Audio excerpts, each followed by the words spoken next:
আজই Doubtnut app download করুন। ডাউটনাটে এখন আপনার সমস্ত ম্যাথস, কেমিস্ট্রি, ফিজিক্স ও বায়োলজি ডাউটের উত্তর পাওয়া যাবে। শুধু নিজের প্রশ্নের ফটো তুলুন, সেটাকে ক্রপ করুন আর তৎক্ষণাৎ ভিডিও সলিউশন পান। এখনই ডাউনলোড করুন। হ্যালো এভরিওয়ান, তো আজকে আমরা চলে এসেছি কারশফের সূত্রাবলী এবং তড়িৎ সংক্রান্ত পরিমাপ চ্যাপ্টারের নতুন একটা প্রশ্ন নিয়ে, যেখানে আমাকে বলা হয়েছে what do you mean by end error, অর্থাৎ আমি প্রান্তিক ত্রুটি বলতে কি বুঝি। কিসের? মিটার ব্রিজের। প্রান্তিক ত্রুটি কিসের মধ্যে দেখতে চেষ্টা করছি আমি? মিটার ব্রিজের। আর কি বলা হয়েছে, আমি এইভাবে এই ধরনের এররগুলোকে কিভাবে কমিয়ে ফেলতে পারবো সেইটা আমাকে দেখাতে হবে।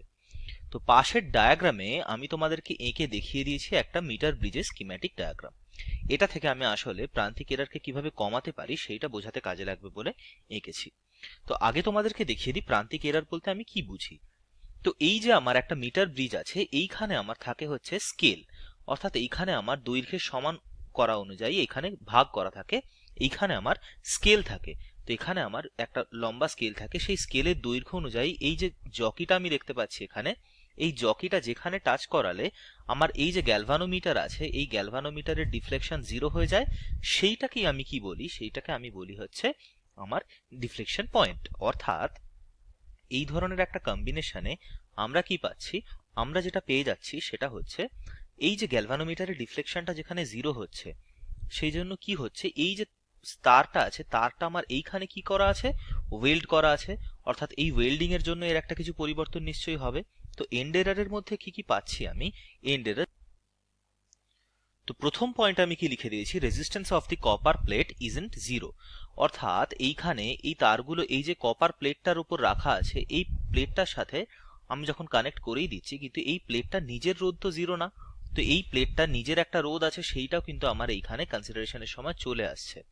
সুতরাং এইটা আমার একটা এরর বেরোনোর কারণ হতে পারে। দ্বিতীয় আর একটা কি কারণ হতে পারে, আমার এই যে তারটা এখানে ওয়েল্ড করা আছে, আমি দেখিয়ে দিচ্ছি তোমাদেরকে মার্ক করে জায়গাটা, কোন জায়গাটা আমার তারগুলোকে ওয়েল্ড করে রাখা আছে কপার প্লেটের সাথে। এই জায়গাটায় এই যে তারটা ওয়েল্ড করে রাখা আছে, এখানটা আর এইখানটা, তো এই জায়গাগুলোতে ওয়েল্ড করে রাখার ফলে কিছুটা পরিমাণ এক্সট্রা রোধ আমার চলে আসছে। তো সেটাকে আমি লিখে নিচ্ছি আগে। তো সেকেন্ড পয়েন্টে আমি কি লিখে নিলাম? Two end terminals of 1 metre long wire is welded with the copper plate. অর্থাৎ আমার এই প্রান্তে যেহেতু ঝালাই করা থাকছে, সেই জন্য ঝালাইয়ের ফলে কিছুটা কি হচ্ছে, that copper plate that produces some error. তো এররটা কি কি জনিত এরর আসছে? রেজিস্টিভ। অর্থাৎ আমার এইখানে যেহেতু আমার একটা রোধ থেকে যাচ্ছে এক্সট্রা, সেই জন্য আমার একটা এক্সট্রা এরর কিন্তু চলে আসছে, অর্থাৎ রেজিস্টিভ বা রোধ সংক্রান্ত একটা এরর চলে আসছে। এইটাকেই আমি কি বলবো? এইটাকে আমি বলবো হচ্ছে আমার এন্ড এরর বা প্রান্তিক ত্রুটি। তো এরপর দেখে নেওয়া যাক এই ধরনের এররকে আমরা কিভাবে মিনিমাইজ করতে পারি।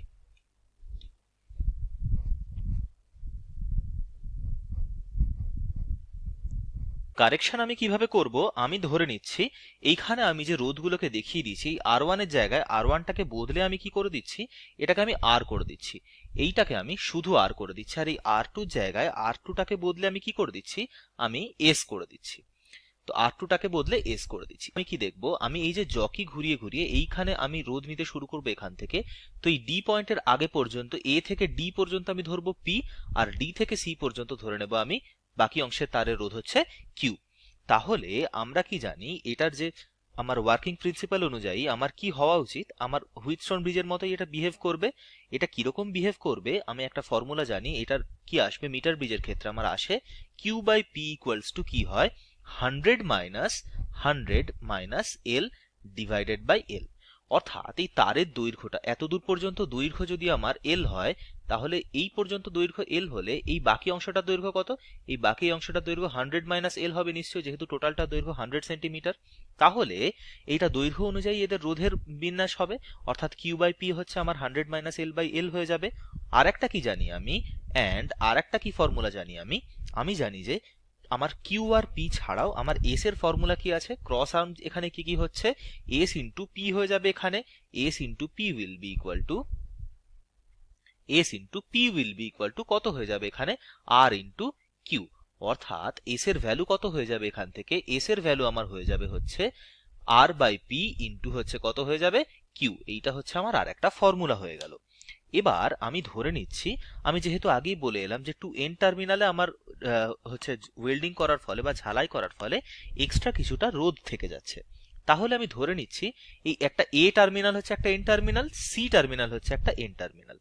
তাহলে অ্যাট এ টার্মিনালে আমি কি ধরছি, অ্যাট এ টার্মিনাল আমি কি দেখতে পাচ্ছি এক্সট্রা যে আমার রোধটা থাকছে সেটার ভ্যালু কত হচ্ছে, এ টার্মিনালে টার্মিনাল রেজিস্ট্যান্সের মান কত হচ্ছে, আমার যে মিটার তারটা আছে অর্থাৎ এই যে তারটাকে আমি ইউজ করছি এসির ল্যামডা ওয়ান দৈর্ঘ্যের সমান। অর্থাৎ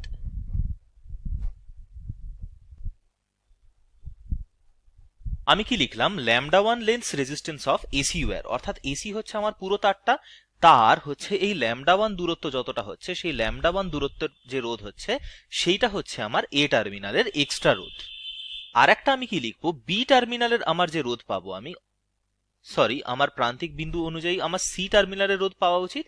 তো সি টার্মিনালের যে রোধ পাবো আমি, সি টার্মিনালের রোধ কত পেয়ে যাব, সি টার্মিনালের রোধ আমি কত পাবো, সি টার্মিনালের টার্মিনাল রেজিস্ট্যান্স কত পেয়ে যাব, এইটাকে আমি ধরে নিচ্ছি ল্যামডা টু।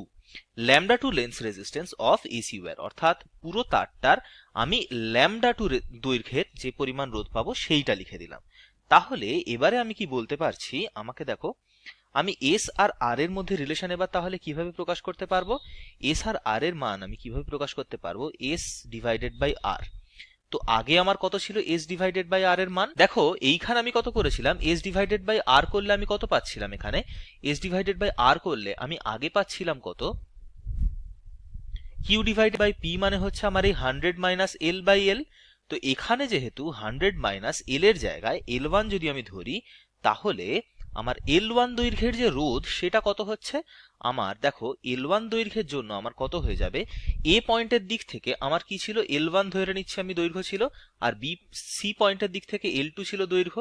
তাহলে L one plus lambda one হয়ে যাচ্ছে এল ওয়ানের জন্য, L two plus lambda two হয়ে যাচ্ছে এল টুর জন্য। তাহলে 100 মাইনাস কত হয়ে যাবে, এখানে এল ওয়ান হয়ে গেল, তার জন্য কত হবে প্লাস আমার এই ল্যামডা টু হবে, কারণ এই রোধটা আমার যুক্ত হচ্ছে, ডিভাইডেড বাই কত হয়ে যাবে, ডিভাইডেড বাই হয়ে যাবে L one plus lambda one, অর্থাৎ যেই পরিমাণ রোধ বেড়েছে সেইটা, অর্থাৎ এই রোধটা। তো পেয়ে গেলাম আমি এটা।